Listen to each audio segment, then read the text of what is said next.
Chasing shadows where the seeds are sown.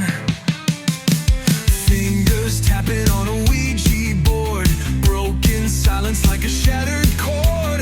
Eerie hums in the dead of night. Is it truth or just a trick of sight? It worked. Yeah. Did it cut off? Did it cut off or not? It says we're live, but guys.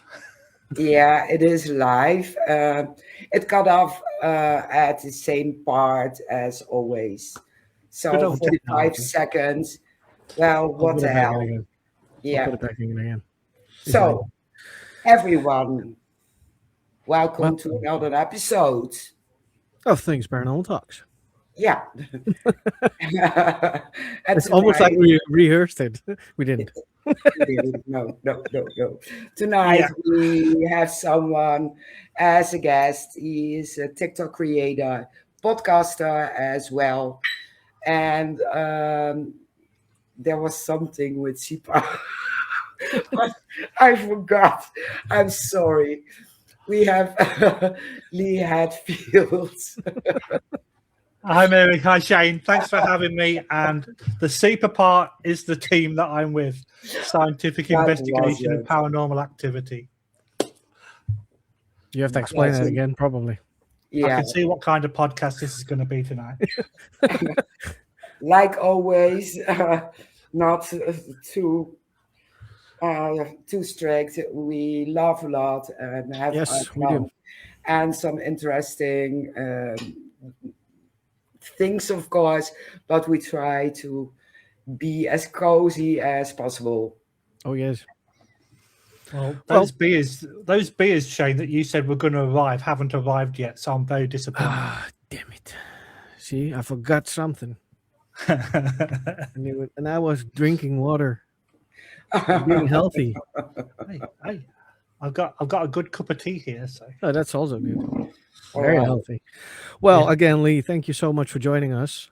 you're most welcome. For the ones who don't know who you are, which we do, could you introduce yourself and what do you do?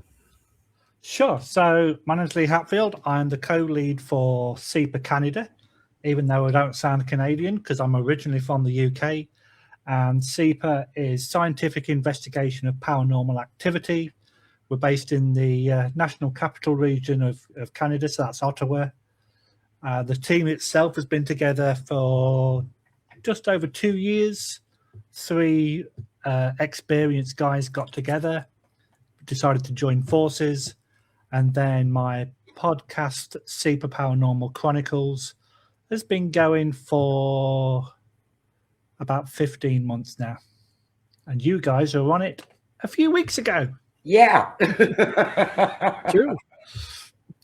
After stalking you. Yes. TikTok stalking. That's a new occupation now. Yeah. Yes. I know for the stalker, because if someone says, okay, I will come on, just give me some dates, I will keep pushing after a few weeks. Have you looked at your schedule? Can you squeeze us in? I'm on top of it. Yeah, I did draw the line when you started tapping at my bedroom window, though, Mary, because I'm 13 stories up. So I couldn't figure out how you managed to get onto the balcony. I can climb very well. Use the mirror. Yeah. Oh my God. This is going to be one of those episodes. So I shared out. I loved it. But you're doing in your podcast all different topics, UAPs, the paranormal, Ouija boards. Yeah, that's the advantage of following you and sharing out everything.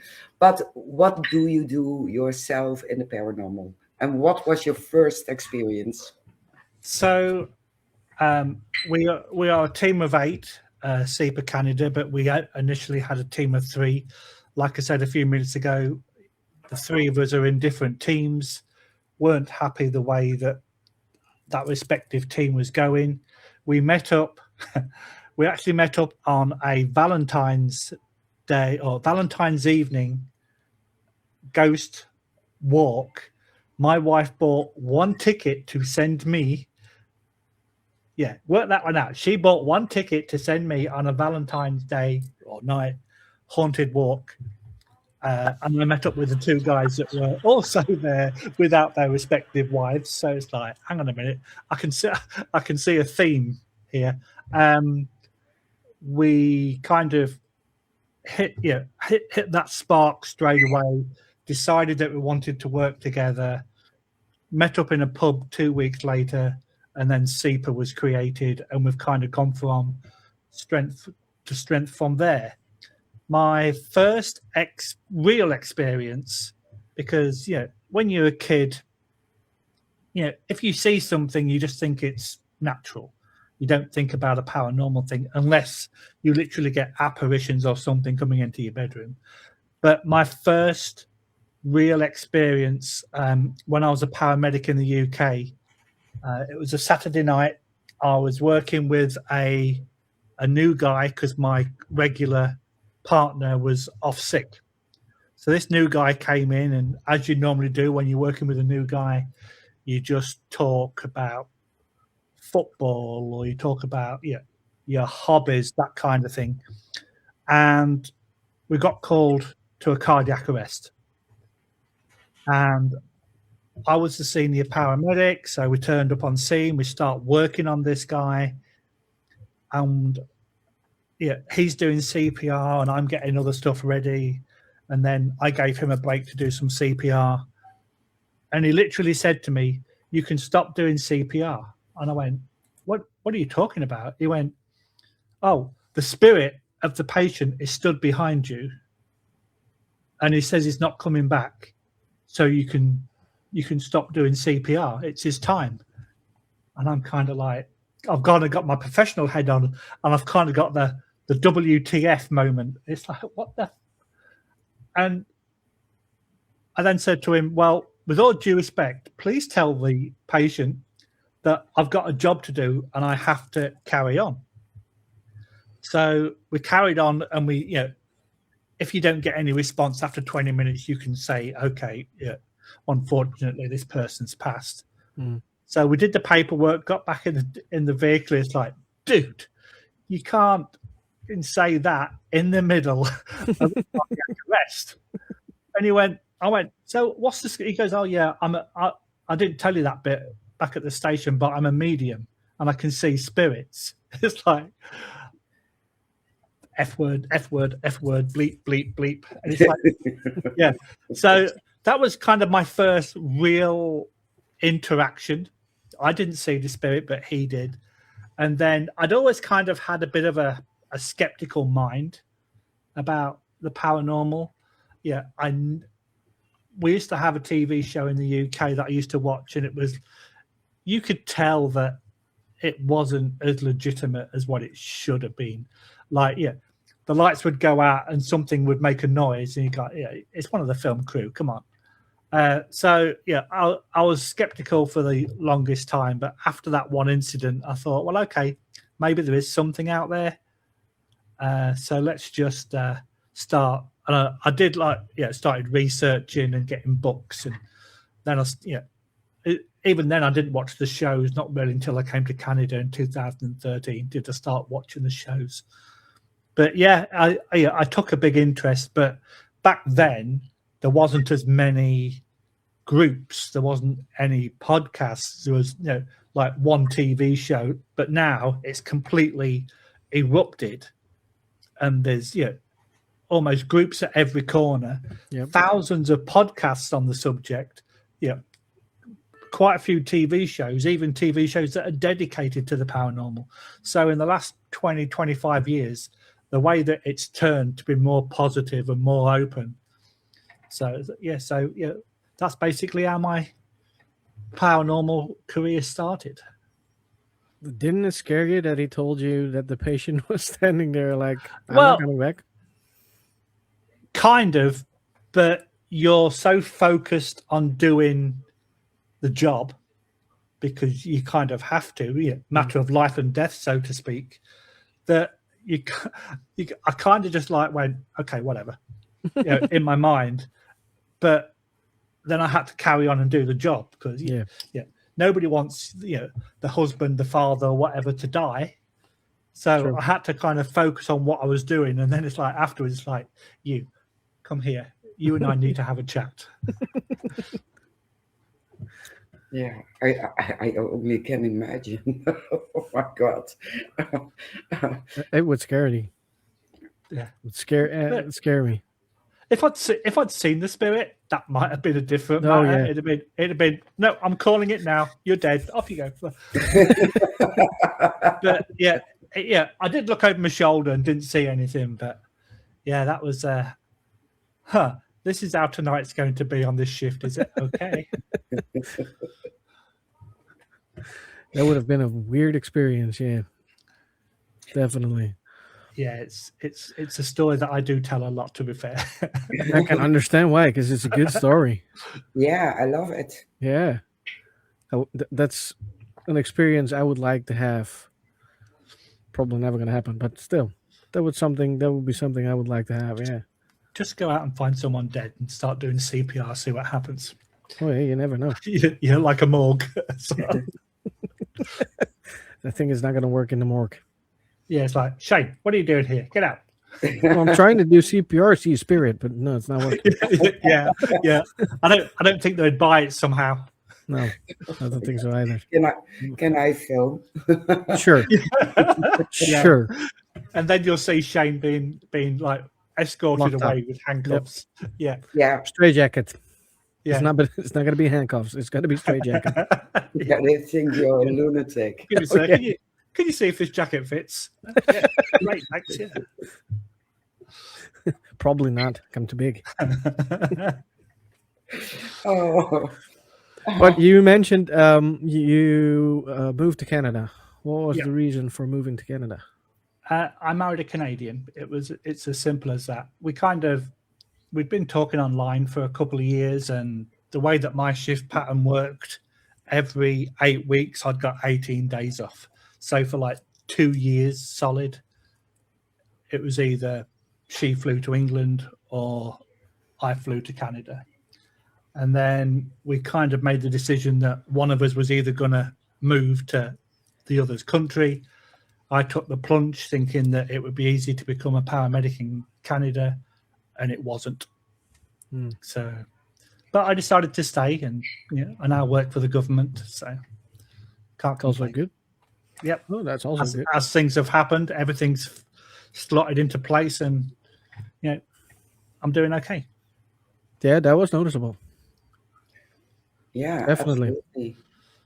Well, it's a real plunge in the deep. It is. You're most welcome. Yeah.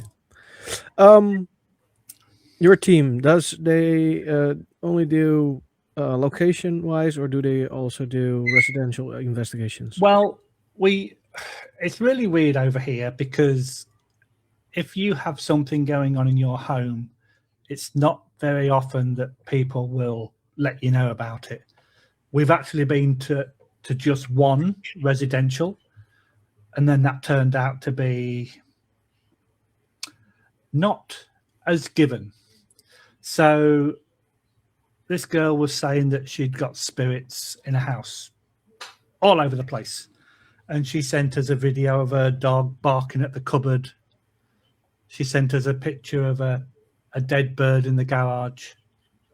And it's like, okay. And then, like a moving child's toy, but it moved from behind the camera going forward. So it's like, okay, benefit of the doubt. And we decided to turn up after her saying, no, I've got, I can see spirits. And we turned up and she was like, well, yeah, the dog barks at the cupboard. But then we found out that that's where the dog treats were. So that put my skeptical head on straight away. And then, we had a dead bird in the garage. And I thought, well, that's not that unusual. A bird gets trapped in the garage, it dies. Didn't think anything of that. And then she's tried to tell us that the children toys were switching on. But like I say, the footage that we had, it came like away from where the camera was. So it's like, but the icing on the cake was her boyfriend was sat on a leather sofa, and she picks up a cell phone and goes, look, there's a spirit sat next door to my boyfriend. So I went, what app are you using to see that? She went, oh, Snapchat. So I was like, I'm sorry, are you using what? And I went, you do realize that that's not a paranormal investigation app. That's just an app to put like profiles on your face and stuff like that. She went, no, I've been told it's really good. And then we kind of like, okay, yeah, this is not as given. Yeah, it was more of an attention seeking. But with regard to locations, it's very difficult over here to get into some locations because they're government owned, and it's either yes, there's stories about it, but it'd be really expensive to go and pay and play, so to speak, or they just don't want anything to do with people coming in and doing investigations in case it gives them a bad name. Yeah. So, we do have a selection of local locations that we go to. We are always looking for different locations, but like I say, it's not that easy, to be honest. And then, we only have a couple in the city, but one no longer does investigations. It's now a hostel, and the other location is one of the biggest hotels in the city. So the only way that you can investigate is if you want to pay X amount of dollars to spend the entire night there. Yeah. So, but yeah, the closest one that we go to regularly is like an hour and a half away, and we've got an investigation next weekend, and that's a good 90 minutes to 2 hours away. So, there's not many of them that close, to be honest, which is unfortunate. Yeah. So, yeah, but it's difficult to get a decent location over here. Yeah, that's something that's you mentioned it while we had the interview, and I remember that, and it's still a weird thought that a country that big and popular, because it's very popular when it comes to the paranormal as well, is not allowing paranormal investigators into buildings. It sounds like the Netherlands or England, because England is as hard as the Netherlands, for what I understand. So, well, you guys as well as myself follow a lot of people, both this side of the pond and in Europe, and there does seem to be a lot of locations that people are always posting about, but I don't know on how easy or how difficult they are. The wife and I went to England in November for a family issue, and we ended up going to a World War I/World War II museum that had been opened since I'd moved away, so I never had a chance to go, and I love my history. So we kind of went, and the wife was talking to the owner, found out that he started talking about some of the strange things that has happened, and he's literally invited us to come over and then do a paranormal investigation at the museum. Cool. Yeah, but logistics wise, it would be a nightmare. But yeah, probably be easier for you guys to go because you're closer than what I am.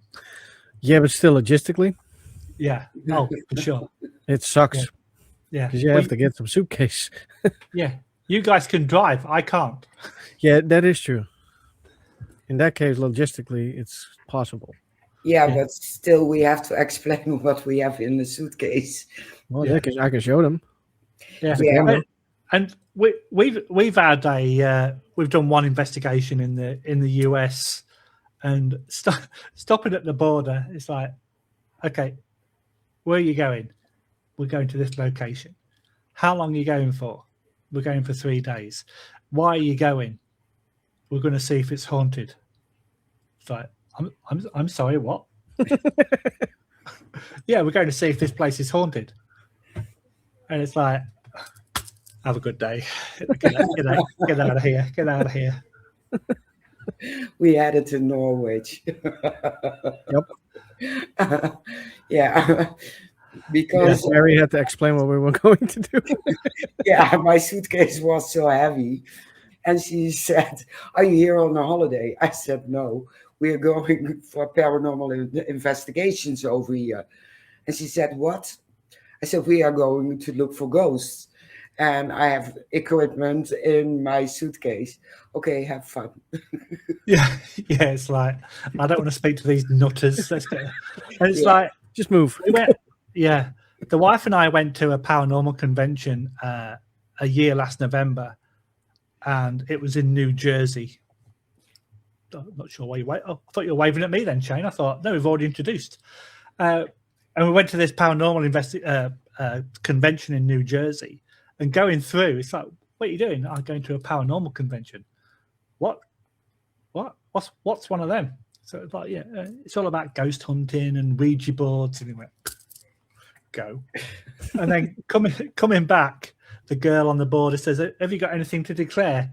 So I go, "Well, I wanted to bring a Ouija board back, but the wife wouldn't let me." And then the wife leans over and goes, "Yeah, he wanted to bring a haunted doll back, and I won't let him bring one of them over." And she went, "No, neither would I. Have a nice day. See you."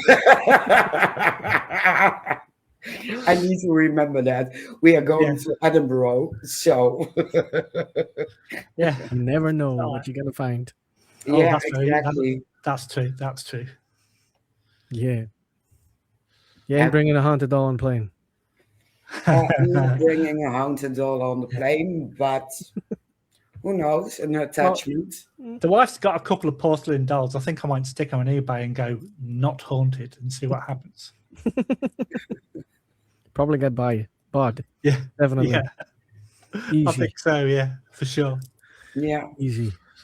absolutely. What's your thought about Ouija?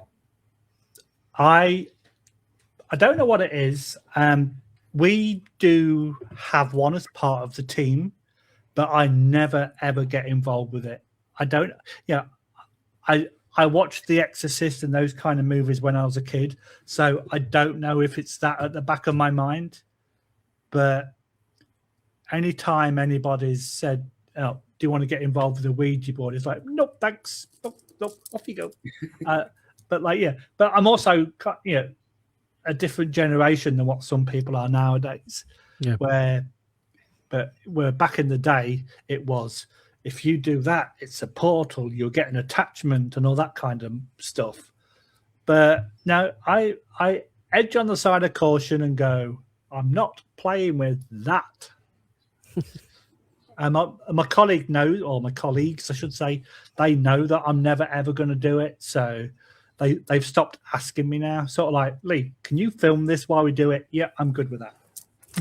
So I'm the one with the camera. Always a good thing. Yeah. Yeah, absolutely, absolutely.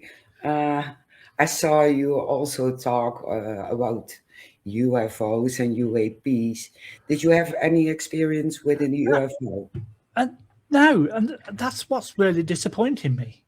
Because like we look, the way that our balcony looks, it goes north and the city is kind of behind us. And we go out at night time and look, and like, I'm very disappointed that I haven't seen anything. But I've got some really good friends that are really big into it, so I have them on the podcast and stuff like that.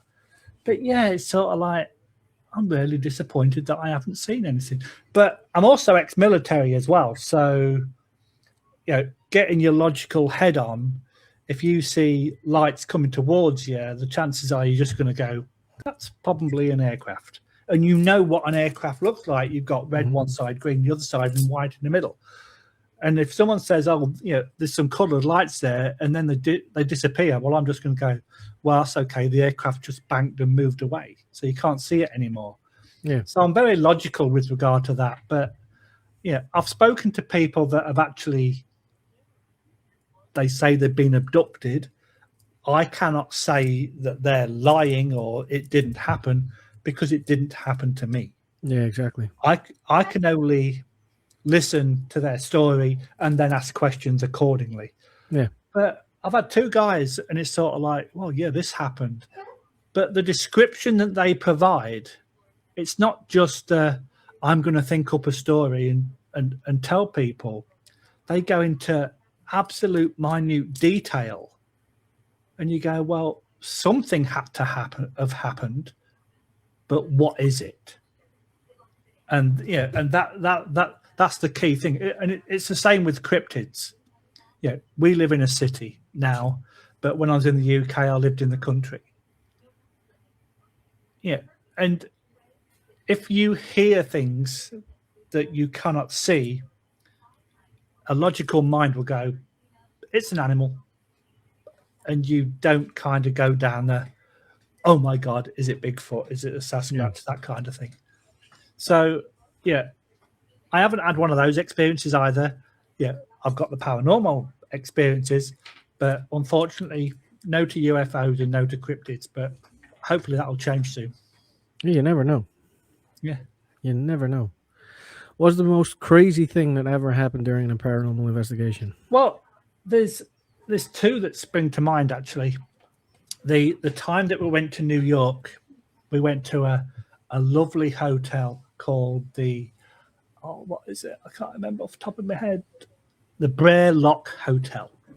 And when you drive down the road and it's a beautiful oldie worldy hotel, you go in and it's got, like you've got you bad have them in Holland. We've got them in England, where you go into the old fashioned kind of bars and hotels. It's got all the beams and that kind of thing. Yeah. And it's like, it was really, it's been in the family for decades. And there was three of us that went, the two guys and myself, and we hired or rented the two most haunted rooms. This is where the activity came, in these two rooms mostly. And we're talking to the owners, and she says, even though it's an operational hotel, the bar closes at midnight. You've got the full run of the entire building. So it's like, that's great. So we're setting up the cameras, and in the room that I was in, because each room's got the old-fashioned four-poster bed. Opposite the four-poster bed was a cabinet. On top of that was the TV. And we're setting up a camera. There's all three of us are in one room. Nobody's near the cabinet, and the cabinet door just creaks open. So initially we thought, okay, wooden cabinet, the latches come undone. But we then tried for the next half an hour to debunk it. We was putting the latches close to it being off as possible.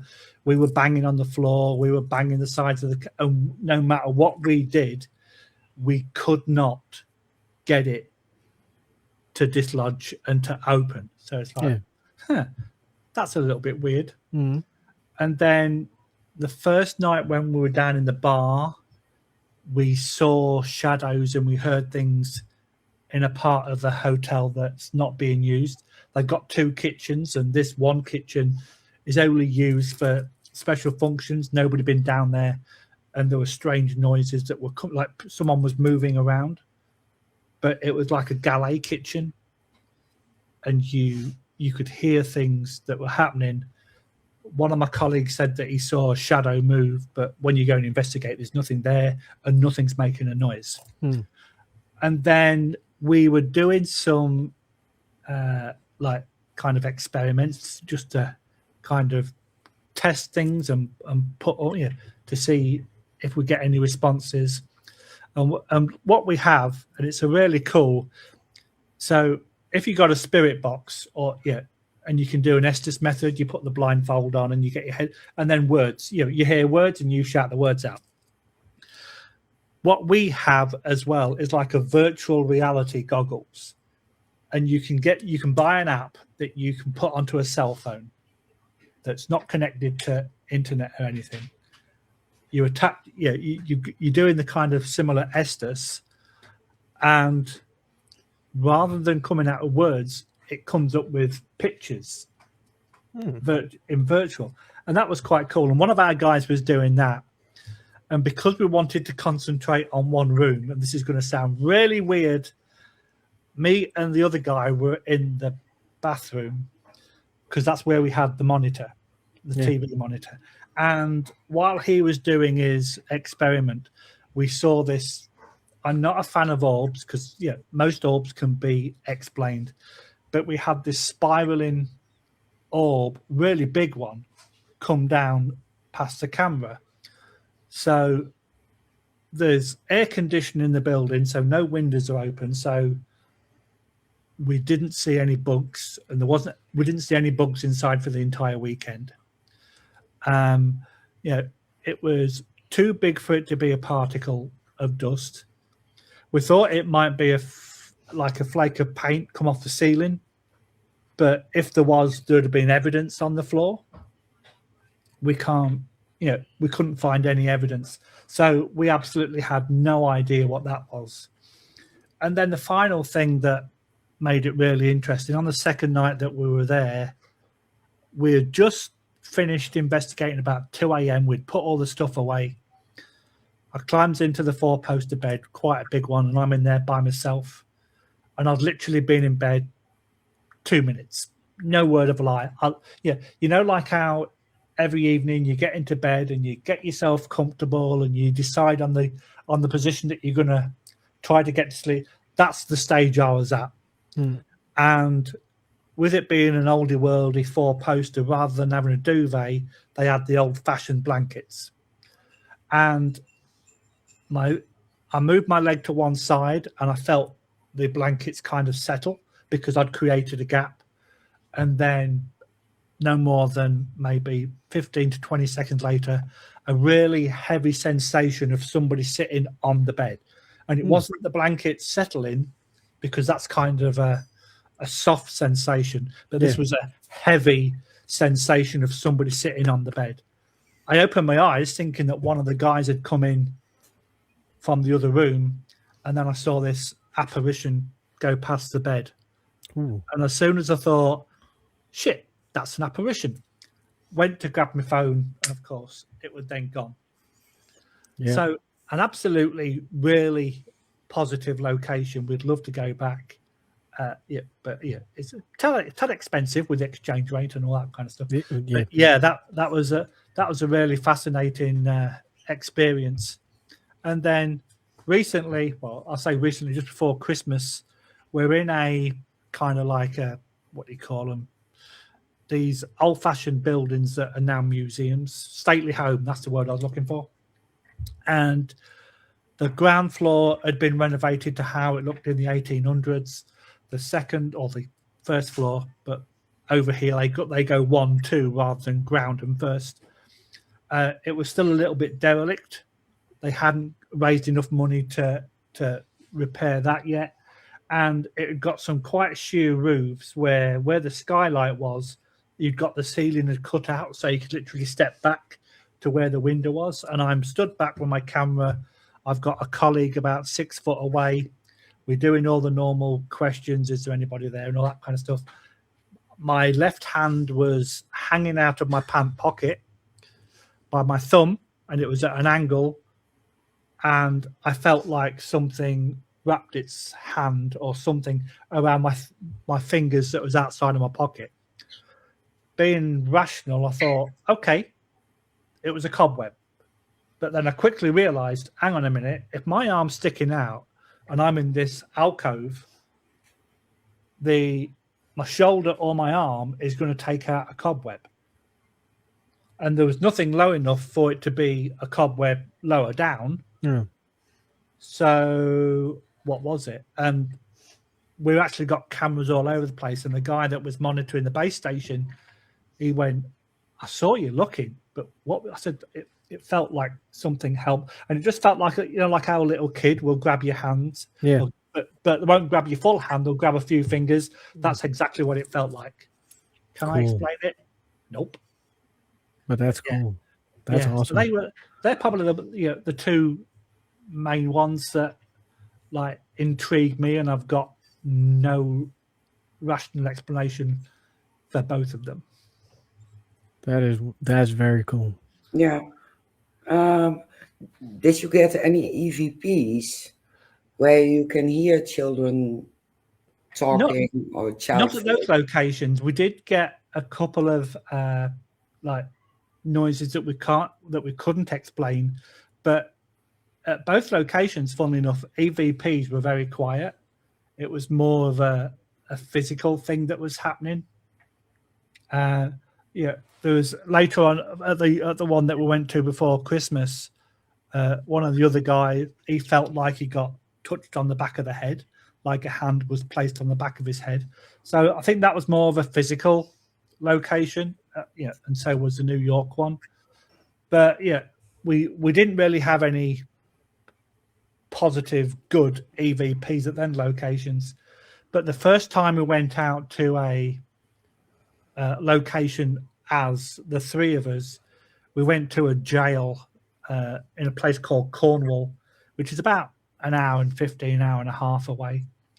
And you've got a main corridor. It splits off to the left where it goes down to other areas, splits off to the right where solitary confinement is.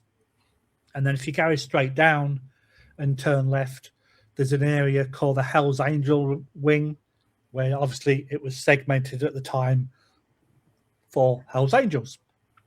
And Logan went off to the left, Volta went off to the right, and I carried straight down into the Hell's Angel.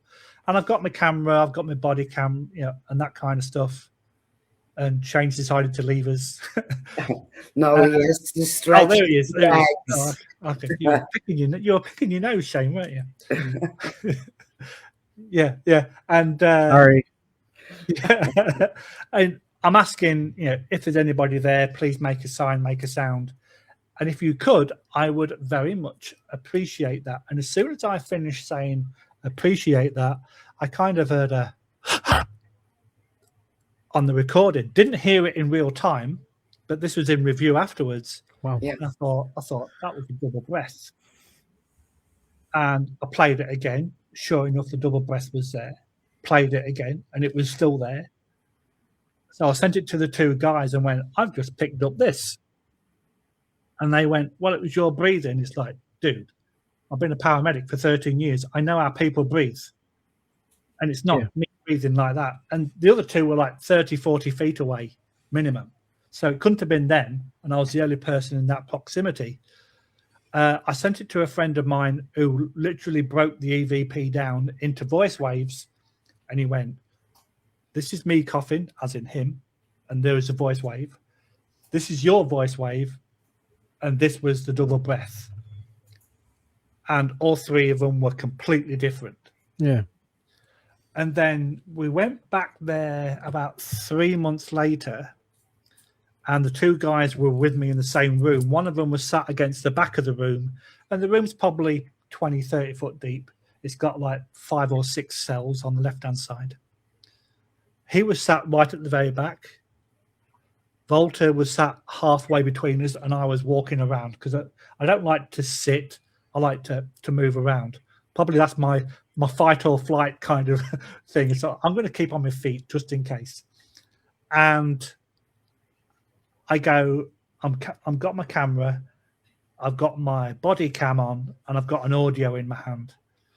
And I walk out into the corridor. You can hear Volta talking. And again, this didn't happen in real time. I heard it on review. And I go out into the corridor. I put my camera down the corridor. There's nobody there.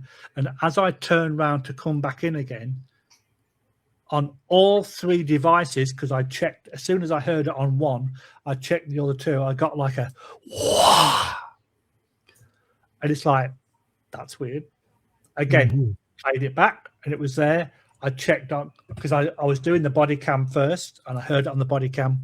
Checked my camera, and I heard it on my camera. Checked my audio, I heard it on my audio. Sent it to the 2 guys. Neither of them heard anything. Volta was still talking, so it definitely wasn't him. And then Logan was too far away for it to be him. Again, I sent it to my buddy. He broke it down. He went, no, that's not you. And I don't know what it is. I then sent the video to another friend of mine who they have a company on the East Coast over here and do paranormal lessons and stuff, courses and stuff. And he has an audio and video specialist. So he then sent it to him because he can then tell if the video had been tampered with, if the audio was added. And he come back and went, no, this is genuine. It's not been tampered with. Yeah. Do I know what it is? Got no idea. So they're my two favorite like EVPs that I like talking about. Those are amazing. Yeah, they are. Yeah. The fact that they're both at the same location as well, within like 3 months of each other. Yeah, because that's even more amazing because it's the same location and not that far off of each other. But you were talking about the fight or flight because you were standing on your feet. Have you ever had a moment where you had to go run from a building? Funnily enough, not as an investigator, because I'm one of these people that's got a logical mind. So if I hear something or I see something, unless it's coming at me at a rapid rate of knots, then I'm just going to try to find out what it is. Yeah. And I was talking to a medium last night, and the only time that I've ever had a fight or flight, I was 5 or 6 years old. I'd been to the corner store and some old guy had fallen off his push bike. And I remember having that fight or flight response. But if an investigation, you see a lot of these examples on TV and they run out the building. It's like, no, I may be absolutely crapping my pants, but I would still go further in just to try to document the evidence. Yeah, exactly. At the end of the find out day, what it is. Exactly. We're all here for the same reason. Yeah. And people say that a lot of our evidence is fake. So if you could do something or get some evidence that's absolutely 100% genuine, that's a big tick in everyone's box. There is something out there that we can't explain. And but we still don't know what it is. So I would absolutely be peeing my pants, but I would definitely, I wouldn't leg it out the building. But I was also a firefighter, so I tend to run into places when other people are running out of them. Yeah. So I kind of go, I don't think my life's in danger. Let's go. And I'll try and get a little bit closer, even like you say, even though I'm like, making sure it's safe. Yeah, but that's safety first. That's a normal reaction. Yeah, exactly. And being in the military and the emergency services, you evaluate the situation. You never see paramedics running to a house. Nope. You'll see them walking because they have to evaluate the safety and all that kind of stuff. Exactly. I kind of put that principle into paranormal investigating as well. So it's like, is the ground safe? Is there anything that's going to hurt me? No. Okay, I can proceed a little bit further. Yeah. Then you reevaluate, and then you reevaluate, and then you get impaled by a demon that's got a big knife or something, and you die. That would be something. Didn't see that coming. At least I got the evidence. I'm now a ghost, but I got the evidence. Oh my God. Yeah, and you have to laugh. Still got it, fucker. Yeah, exactly. Yeah. Oh. I would then be a ghost of that location and give the thing that killed me. I'd give them so much shit. It'd be unbelievable. Oh my God. The life of living hell. Yeah. Yeah, I know, right? Yeah. So you would be, you little shit. Yeah. I'm thinking in images. Yeah, exactly. Yeah, this is the last thing Lee saw before he died. Something like that. Yeah. Talking about teams, do you guys work with other teams as well? We do. There's a few local ones that we work with, and if we have a big location that turns out to be quite expensive, we will kind of collaborate together and split the cost. And then, if the place is big enough, then even though you're investigating together, you've got twice the amount of equipment. So we we kind of keep ourselves, well, we do things together, but we also keep things separate. So, okay, you guys go in the basement and we'll go in the loft. So we try to minimize the contamination between the two teams. But then we do like swap over and work with each other. But we like say and this prison is a perfect example because it's got 3 different levels and they're all concrete floors. So you can hear somebody way in the distance, but it's not affecting you doing your investigation because it's only a slight murmur that you can hear. Yeah. And we've done that a few times at that particular location. So there's at least 2 or 3 that we've worked with regularly. So we know how they work and they know how we work. Yeah, that's a good combination. So, yeah, exactly. Yeah, perfect. Yeah, I don't hear that a lot often anymore with all the paranormal teams and bitching around. Oh yeah. Well, what is it they call it? Power drama or something? Yep. Yeah, but we kind of minimize as much of that as possible. Because at the end of the day, everyone's got the same objective. So if we can get that objective done together, then it's win-win for both of us. Exactly. But and everybody knows that there are those teams out there that don't have any respect and that kind of stuff. So they will probably piss off a location. Then that location will go, okay, from now on in, we're not having any more guys because that last team really let us down. And that's sad for the rest of us that have got the genuine reasons for doing it.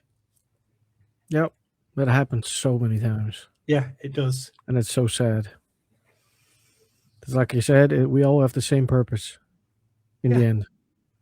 And I think some of it in the past has been kind of jealousy as well.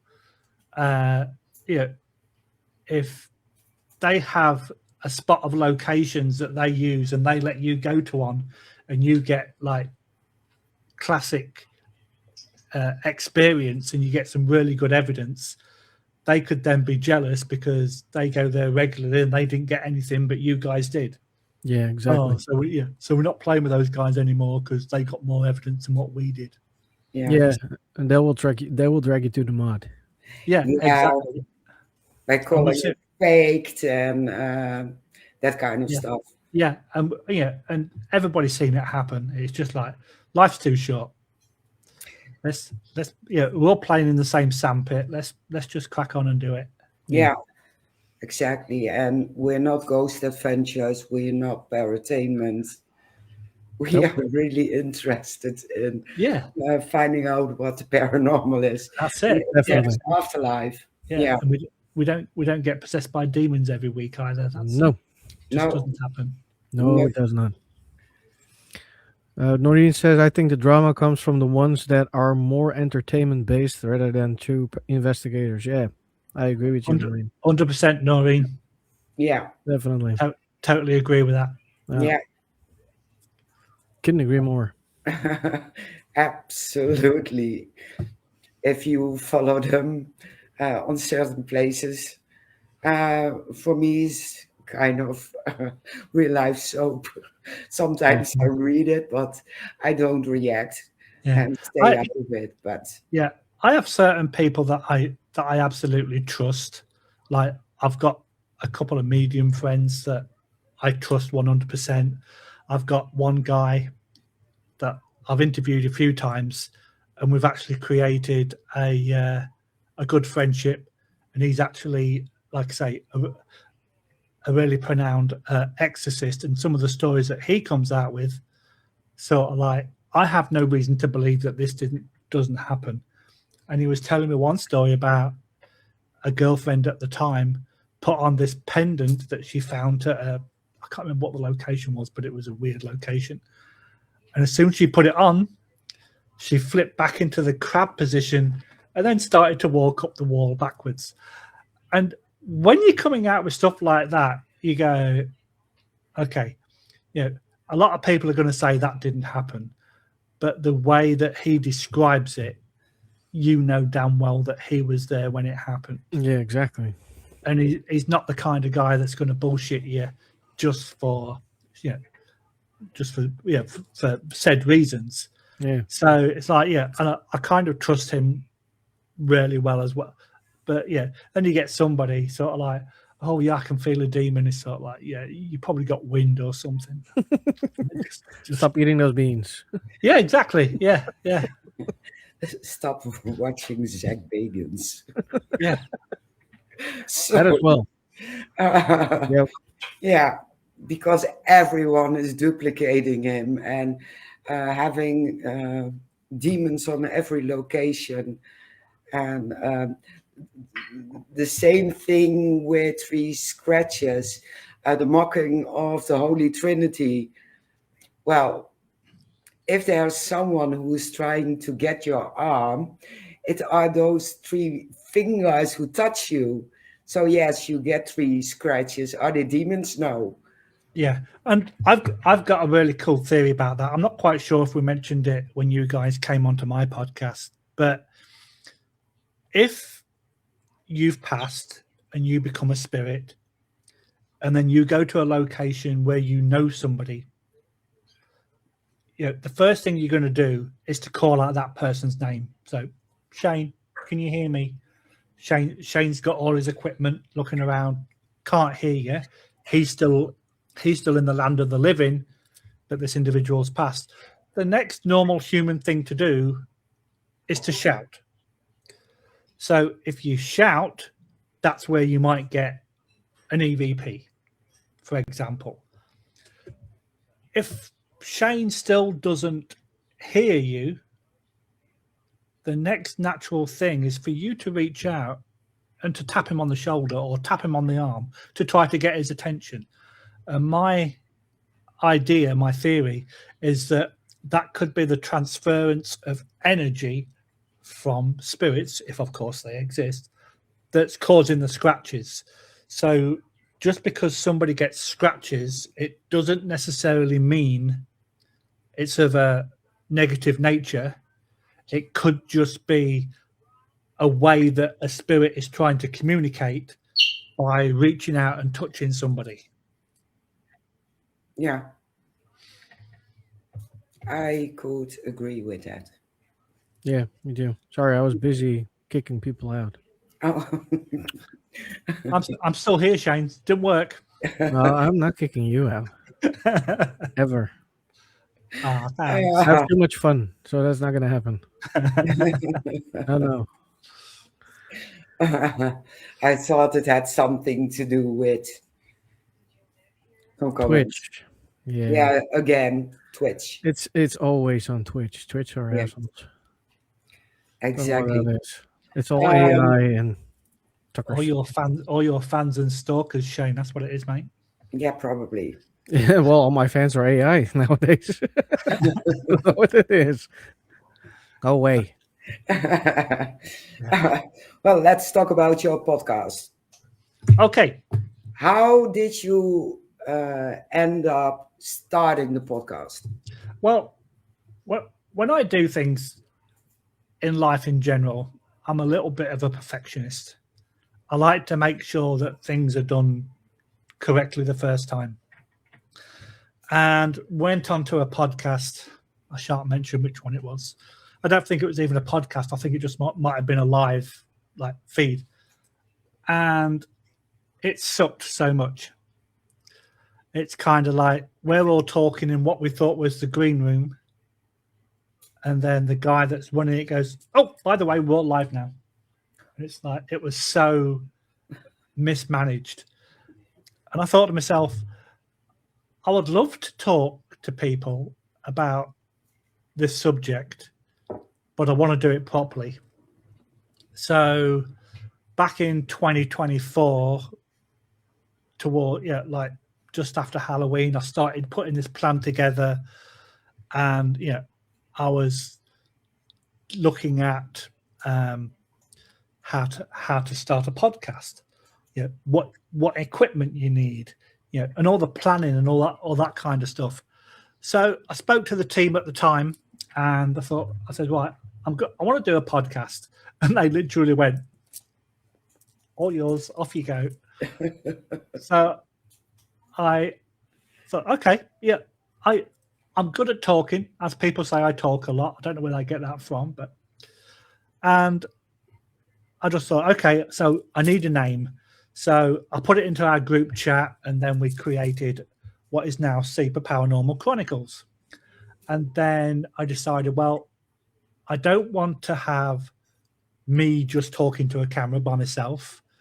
So I started off having a couple of the team members to start off with, so we could like bounce conversations back with each other. And then I started inviting people. And I could not believe the response I got. I was getting so many people. It was unbelievable. Yeah, because I'm not a shy person, so I will reach out to any man and his dog and go, do you want to come on my podcast? And then sort of like, oh, crap, they responded. So we're now in season 2. I just released episode 22 of S.I.P.A Paranormal Chronicles, and I've spoken to people off the TV, people, like yourselves in different countries, England mostly, the US.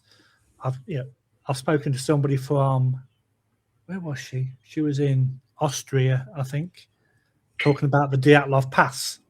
Yeah, because obviously, the paranormal potential there. Yeah, I've spoken to exorcists, mediums, TV personalities, authors, and we have such a great time. Because I don't hold back with some things, and I treat people as an equal. Everybody I speak to, I treat as an equal, and we end up having such a blast on some of the podcasts.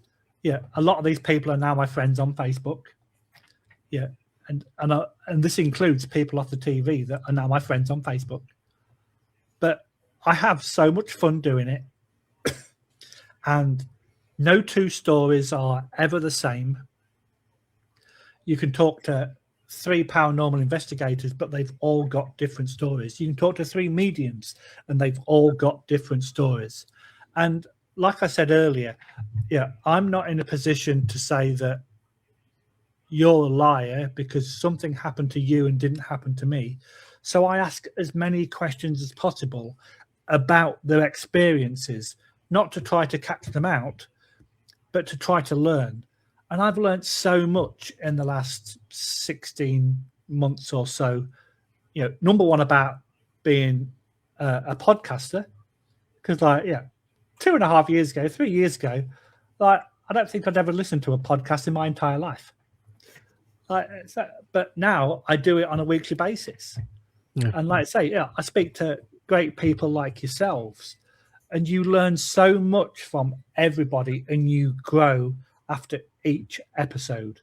Let's not speak about the negative side of, oh crap, the audio failed, or you get the technical glitches that everybody's had them. But I just enjoy doing it so much. The wife sat over there, she's watching TV on almost 0 volume. I say to her, well, I don't mind going to the spare bedroom to set the studio up, but then she can't hear what I'm saying and she would miss out on some of the conversations. And we could be sat watching TV at night time on the sofa, and sort of like my phone will ping. She sent me a message like 2 seats away going, you should get this guy on. You should get this guy on. Oh, yeah, I have the same. So she kind of gets involved as well. And we always kind of go for McDonald's on a Friday night. So the drive down there, we'll put the latest podcast on. We'll have a listen to it. And when we come back, we put it on the big screen and finish off watching it. Thanks, Noreen. But I do recall I did listen to a podcast like a few years ago, and I can't remember the guy's name, but his dad was such an oldie worldy character that he decided to write a porn story. and the podcast was my dad written a porno, and it was so funny because he did not know how to interpret particular words, and it was really, really funny. But that was the only time, like I say, that was just a one-off. My sister now listens to me weekly when she goes out and walks the dog. My nephew has got a podcast, and he's doing really well. He does it on the English TV show EastEnders, and he's been doing it for a few years. But yeah, I didn't really get any help from him. I do have one guy that's got a couple of podcasts himself, Joe, who made sure that I got the right equipment and all that kind of stuff. But yeah, I thoroughly enjoy doing it, and you just never know from one week to the next. You know roughly what the stories are going to be about. Yeah. But once you go off on that tangent, you could be talking about anything. Yeah, exactly. And that's the fun part of it. Yeah. Yeah. And I know that we mentioned earlier before we came on air about some of the people that respond and others that don't. And it takes 2 minutes to say, unfortunately, I'm busy. But then we mentioned about one person that I'm getting in a week or so that I reached out to, and he went, yeah, I'd love to. When can I do it? You just never know who's going to say no. The people that you think are going to say yes can say no, and the people that you just go out on a limb to speak to, and you think, I'm never going to hear back, and ping, holy crap. Yeah, exactly. Yeah. And that's the fun part of it. And none of us would do this if we didn't enjoy, number one, doing it, and number two, talking to people. Exactly. And that's the key thing. Yeah. And people like Noreen saying that podcasts promote a gathering of like-minded people. Yeah. She's absolutely right. Yeah. Because there's so many people that have got paranormal stories, whether it be about fairies, UFOs, cryptids, ghosts, mediumship, demonology, anything.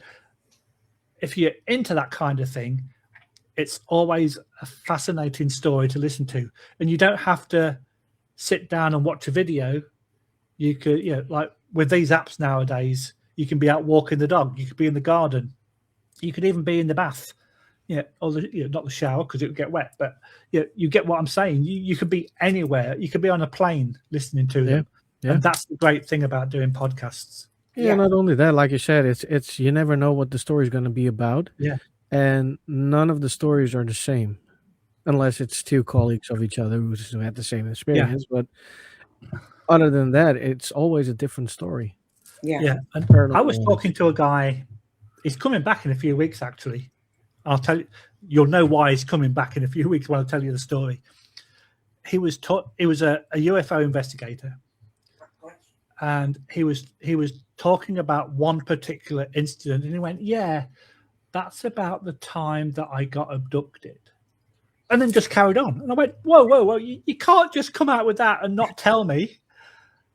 And then it was like, can you come back on and then we'll talk about that. So he's coming back in a few weeks to talk about his abduction. But it's like, you can't just like drop that little nut into the conversation and sort of like, oh yeah, that's when I got abducted.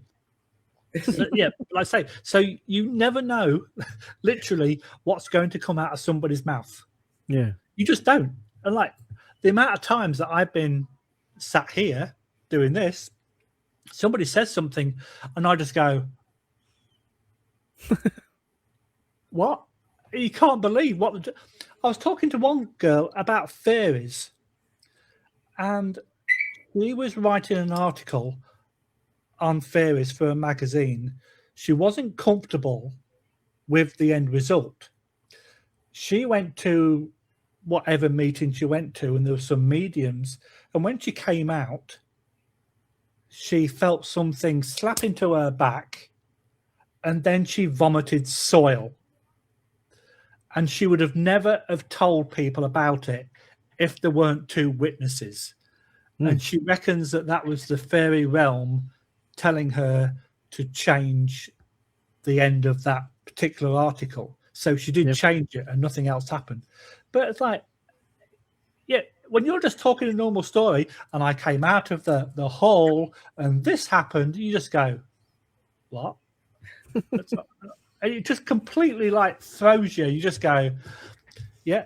Please excuse the pause because I have no idea what to say next. Yeah. Yeah, that's a normal thing if that happens. Yeah, absolutely. And We had it as well. Yeah, Yeah. that's what makes it fun. It does, because then you have to think quick. Yeah, you do. It's like, yeah, oh shit. yeah. Yeah. I've done that, and I went, I've got nothing to say now. And then you got, like you say, you've got to think really quick. For our listeners, it's great. It's a great tool to see you aren't going mad. Well, Noreen, no. Yeah, you can't go mad if you're already there, Noreen. Come Exactly. on, let's be honest. That's exactly what I wanted to say. We're too late. It's not going to happen anymore. Yeah. Yeah, you can't get madder, I don't think. Exactly. It's never going to happen. But you're right, Noreen. It makes more sense if you hear stories from other people's. Yeah. Yeah, it does. And we find we get invited to a Comic-Con because me and the wife are involved with the Comic-Con doing other stuff. And the amount of people that come up to the guys doing the booth, you'll get two people that go, I want to tell you about this, because they've got somebody that they know that's not going to mock them, they're not going to tease them, and they generally want to hear the story. Although you get somebody, and I've had it a few times, yeah, I don't believe in that crap. And then they'll go, but there was just one time. And then they'll go into a story, and I'm like, I thought you didn't believe in it. Well, I don't, but I can't explain this. I said, well, you probably know what that was then. No, it wasn't. It was. You always have those. Yeah. Exactly. It's like people who tell you it's a load of crap to go sit in an abandoned building talking to nothing. And then you're like, well, if you think that's stupid or anything, why don't you join along? No. Yeah, part of them are scared, I think. Exactly, because you can't see it. Yeah. And you know it's there. Yeah, exactly. And Noreen says, too late for me. Yeah. We're in the same club, Noreen. We're all Mad Hatters here. Yeah. 100%. Mm-hmm. So we promised to keep it a bit shorter. Yep. And we are at the end. We are. Oh, no. Yeah. I'll get my tissues out. You brought it up yourself. I did, yeah, you're right. Hey, I'm going out for a steak dinner. Come on. Oh, that's good. Now I have to get my that's better tissues. than a Now I'm starting popcorn. to get jealous. Yeah. It is. I'll take a picture and send it to you, Shane. Yeah, sure. Kelly, remind me to take a picture of the dinner tonight for Shane. She's like, okay. Please do, because then I'm going to probably go to bed hungry. Well, if people That's my want wife for to sandwich. follow you, where can they find you? Okay, so we're on Facebook, we're on Instagram, we're on TikTok, we're on YouTube, but the site that puts everything. Oh, look, there's Audrey. Audrey's a friend of mine from the UK. Hi, Aud. She's learning to become a witch, by the way. Ah, Which is cool. tough. Yeah. But we do have a website where everything is all joined together, and that's S.I.P.A, so SIPACA.com, and you can find like all the links to TikTok and all the podcast episodes and all that kind of malarkey, and it's all in one area. So, yep, that's where you can find me, and you can see my wonderful face, Cool. or you can blot it out, whichever you prefer. Don't test people. They will. Yeah, that was not a challenge, Audrey. The fact that you have to tell her. Yeah, exactly. But she's a relative non-believer, but now she's learning to be a witch. So Yeah. Yeah. Makes sense. Non-believing is not there anymore. exactly, I can guarantee she's going to message me in a minute to go. So, Well, see, brave face for radio. This is the kind of crap I get from her. You asked for it. I did. I invited her to do it. That was yeah. It was made for it. Yep, Yep. Thank you. definitely. Thank you. Thanks, Well, I have a head for a radio as well, so that's good. Sharon. I don't care. That's why I sit like this. Nobody sees me. Why I do this? That explains a lot. That explains so much. Yeah, it does. It does. Joking. It's supposed to be like that. It's supposed to be like that. Well, Lee, thank you so much for joining us. You're most welcome. Thank you for having me. Yeah. Well, you have to go back again, of course. Definitely. We won't invite Audrey next time. She's mean to me. Well, maybe. You never know. That's always good. I'd love to come back anytime you want me. You're Please. always welcome. Perfect. Send me a Always message. welcome. I'll jump on. Sure. We'll make that happen. For now, we are going to put everybody in the background and we end with a little bit of music, like always. And I have no idea what we have next week, so So we have on Saturday Tony Rosito. oh yeah, we have Tony, yeah. So Saturday, we're back online again. And until then, we will see you next time. Bye bye. Bye, all. Bye, everybody.